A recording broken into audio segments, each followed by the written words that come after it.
Y bueno, como introducción me gustaría que quedáramos claros qué es un circuito hidráulico y neumático. ¿Quién me puede dar una definición que tengan ahorita propia? ¿Qué se les viene a la mente cuando escuchan la palabra circuitos hidráulicos y neumáticos? ¿Quién me puede decir qué se les viene a la mente?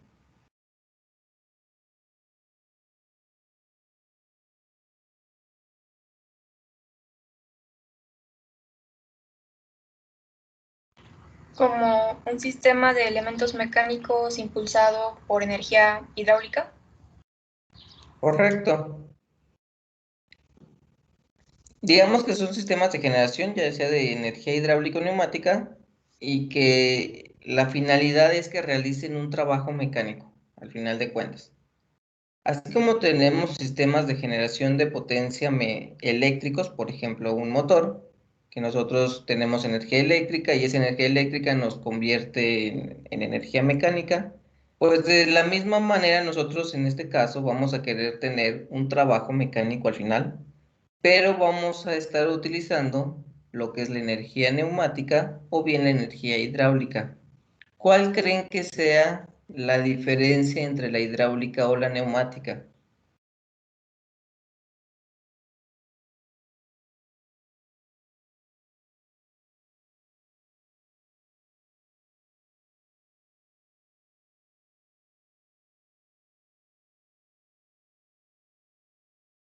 No es el Es el estado de estado de trabajo. la sustancia, ¿El estado de qué, perdón?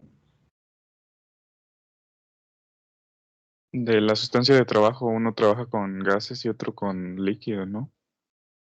Correcto. Esa va a ser la diferencia principal. Si hablamos de un circuito hidráulico, el elemento de trabajo va a ser un líquido, mientras que si decimos que vamos que de un circuito neumático, pues el elemento de trabajo va a ser un gas. Hay pequeñas diferencias entre uno y otro, pero el principio es básicamente el mismo. Tenemos un líquido o un gas que hasta cierto punto son parecidos y lo que vamos a hacer es que los vamos a estar empujando. ¿Para qué? Para que al final podamos estar moviendo algo. Ya vamos a ir analizando un poquito de ambos casos y vamos a ir planteando cuáles son las diferencias más puntuales. ¿Qué leyes fundamentales nos van a servir para este curso? Pues bueno, primero tenemos la ley de los gases ideales. Todo el mundo ya la estudió en lo que son sus cursos de termodinámica y los subsecuentes cursos de esta materia, que es presión por volumen igual a nRT. Esa ecuación ya todo el mundo la conoce. De ahí se derivan tres leyes, que es la ley de Boyle, la ley de Charles y la ley de Gauss-Lawsac. ¿Quién me puede decir para qué podríamos utilizar esta ley en nuestro curso? Presión 1, volumen 1 entre temperatura 1 tiene que ser igual a presión 2, volumen 2, temperatura 2. La ley combinada de los gases. ¿Quién me puede decir para qué la podríamos utilizar o cómo la podríamos implementar en este curso?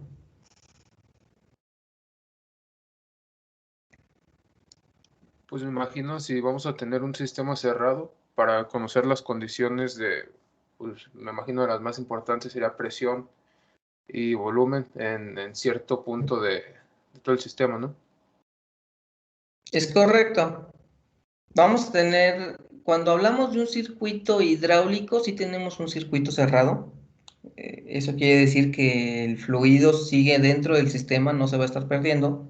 Si hablamos de un circuito neumático, vamos a ver posteriormente que el fluido se está desperdiciando, se está regresando al ambiente.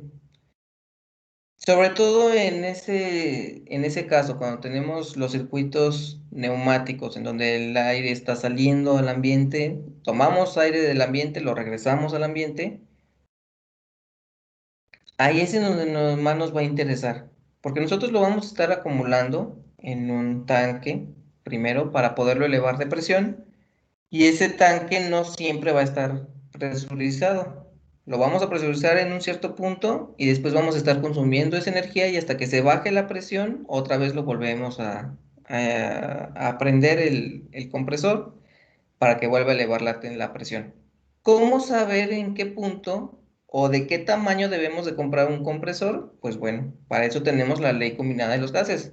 Hacemos un análisis dependiendo de nuestro circuito, cuál va a ser el caudal que vamos a estar ocupando, y dependiendo del caudal vamos a ver cómo va a disminuir el volumen con respecto al tiempo, y esa caída de volumen nos va a representar también una caída de presión, y con eso podríamos nosotros establecer cuál sería el compresor que necesitaríamos comprar para nuestro sistema.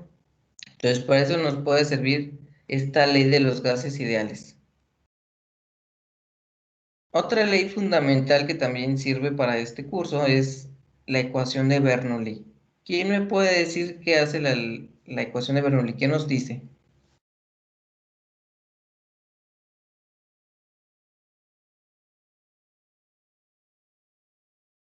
Pues es una ecuación que mezcla la energía cinética y la energía potencial de un fluido, ¿no?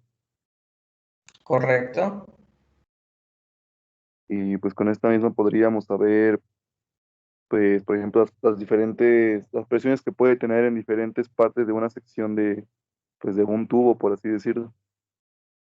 Correcto. Lo que esta ecuación nos dice es la conservación de energía. Lo que nos dice es la energía que tenemos en un punto es la misma energía que tenemos en otro punto. Tal vez cambió de forma, tal vez de tener energía cinética ahora tenemos más energía potencial, pero sigue siendo en su totalidad la misma energía. Y también involucra lo que son las pérdidas por fricción, sobre todo. Entonces, si nos metemos más a fondo a nuestro circuito hidráulico, sobre todo el hidráulico, y queremos ver cómo van a ser las caídas de presión a lo largo de nuestras tuberías, pues bueno, para eso tenemos la ecuación de Bernoulli. Dependiendo de qué tan largos estén nuestras tuberías, qué elementos le estemos poniendo, si son codos a 45 grados, a 90 grados, si son de un material, si son de otro, si estamos manejando un flujo turbulento, un flujo laminar, pues todo eso nos va a afectar. Entonces, si nos queremos meter un poquito más a lleno, a hacer ese cálculo, pues tenemos la ecuación de Bernoulli.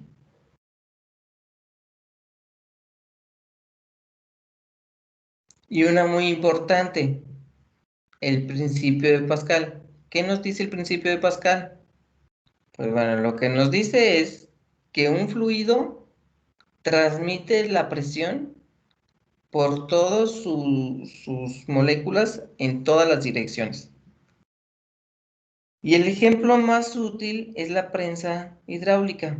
¿Qué nos dice la prensa hidráulica? ¿Quién me puede recordar?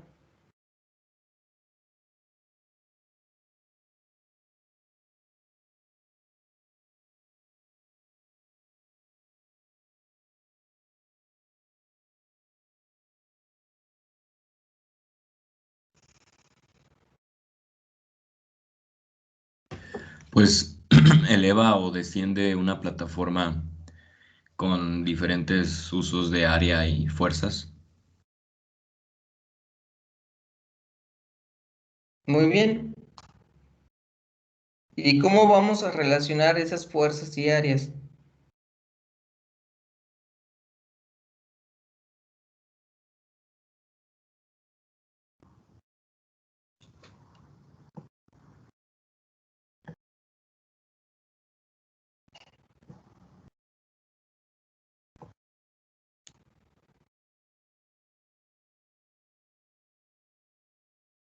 Pues con fuerza sobre área, ¿no?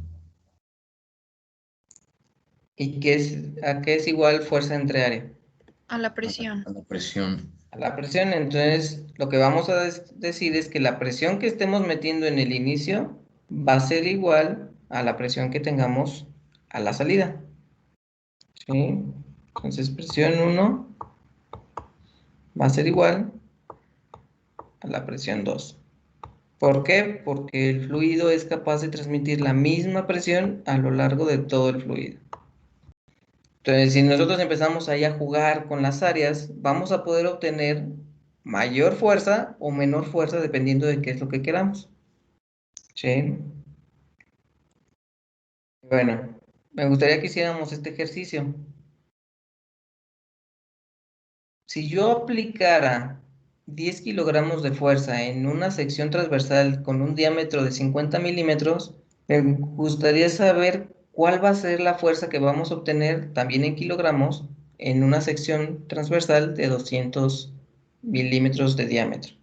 ¿Quién me puede decir? 40 kilogramos.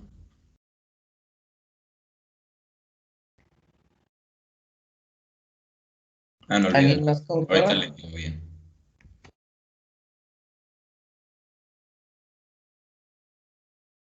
Háganlo, por favor, y me dicen.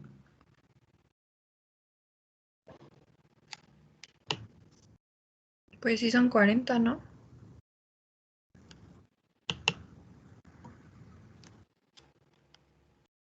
¿Todos están de acuerdo en que es 40? Sí. No, ahorita le digo bien. No, no es cierto, está mal.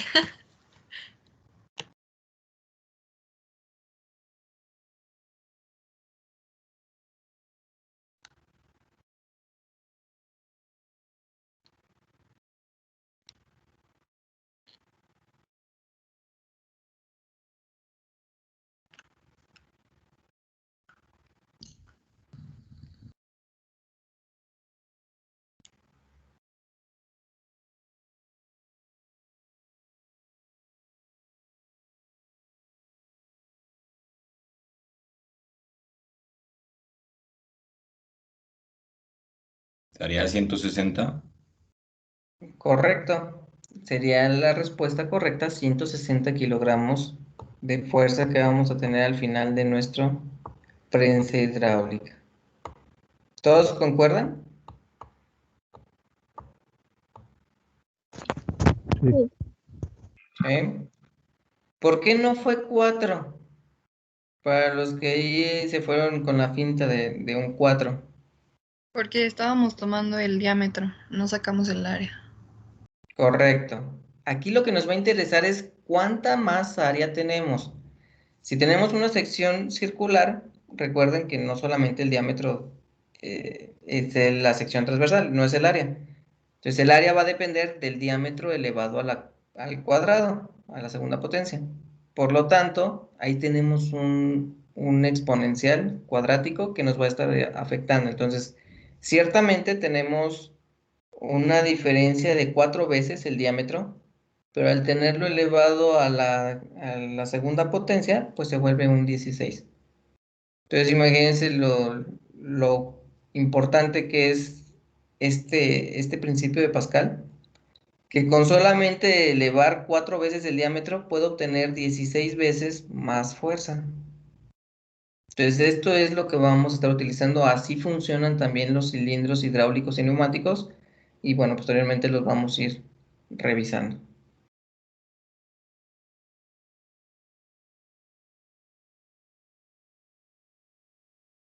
Y bueno, ¿cómo creen que sea la generación, distribución y utilización de la energía? Comparémoslo con la distribución de energía eléctrica que todo el mundo conoce. Tenemos una planta donde se va a estar generando la energía. Puede ser, por ejemplo, una termoeléctrica. Tenemos el transporte de esa energía eléctrica a través de tendidos eléctricos, llega a una subestación y esa subestación lo que hace es que la empieza a mandar hacia otras subestaciones más pequeñas con menor potencial y después de ahí llega a una distribución. Aquí es en donde decide tú te vas para acá, tú te vas para acá, te llega a la casa y una vez que llega a la casa, nosotros la vamos a estar consumiendo en distintas aplicaciones, ya sea en una computadora, en una televisión, para cargar el celular, para las luces de la casa, para la bomba de la casa, para el refrigerador, etcétera. ¿Cómo creen que sea?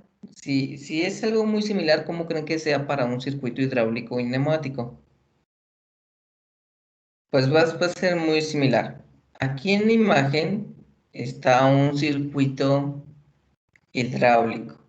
El circuito hidráulico, para este circuito hidráulico necesitamos un tanque, en el cual va a estar almacenado todo nuestro fluido. Por encima de este vamos a tener una bomba. Esta bomba es la que nos va a estar incrementando la presión. Y después tenemos las líneas de distribución. En este caso, pues no son cableados, son tuberías, hasta que llega a una zona de transmisión, que va a ser una válvula. Esa válvula lo que nos va a hacer es que nos va a estar diciendo hacia dónde va nuestro fluido. En este caso nos va a estar diciendo si va a un actuador, que son cilindros, o va a otro cilindro. Y una vez que llega al cilindro, pues el cilindro puede hacer su función, avanza o retrocede. Y es así como obtenemos la energía mecánica al final.